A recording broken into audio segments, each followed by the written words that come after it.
Assalamu alaikum.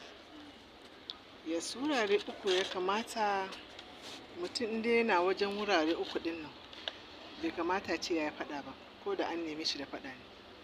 Ko da mutum ya zo musamman don ya neme ka da faɗa kana wurare guda uku din nan, ka mai da hankali ka bar wannan mutanen. Suna so su janyo maka bala'i ne, suna so su janyo maka masifa, kuma suna so su maka hada-hada da abin da yake tare da kai. Na farko shine in kana shagonka ko kuma kana business ɗinka, kana inda kake sana'anka, kana inda kake kasuwanci, ko kuma kana office, sai mutum ya tada maka da faɗa.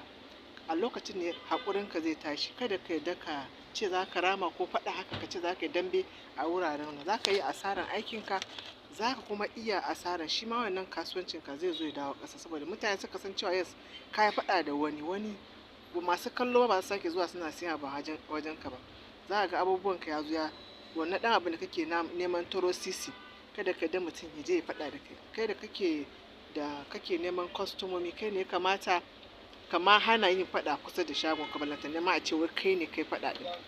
Waje na biyu kuma shine wajen biki haka, ko an aike ka je biki, ka je wani inda aka yi taro, kada ka kuskura ka ce za ka faɗa wurin, saboda mutum baka san inda ran shi yake, baka san da za ka iya ka doki mutum kuma doke ka faɗi mutu. Wannan wuraren ba wuraren da ake faɗa ba ne, ba wuraren da ake dambe ba, ba wuraren da ake cece kuce ba ne, ko kuma sa'insa ba ne. Ka dai rike kanka, ka mallaki hankalinka, ka san cewa wuraren da ba wajen faɗa ba ne.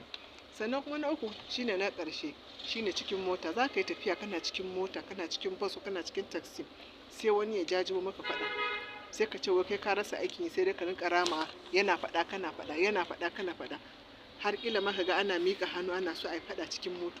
Wuraren nan ba su da kyau, saboda duk wani abin da ya faru a wannan hanyar, ko da direban ne ma wani abu ya faru a wannan hanyar, za ka gane cewa baka da wayo. Duk yadda mutum ya kasance yana maka magana a wannan lokacin, za ka yi haƙuri ne, saboda ka san wannan gurin ba wajen da ake faɗa ba ne, waje ne da ake so a samu nutsuwa. Masha Allah, Allah ya sa mu dace.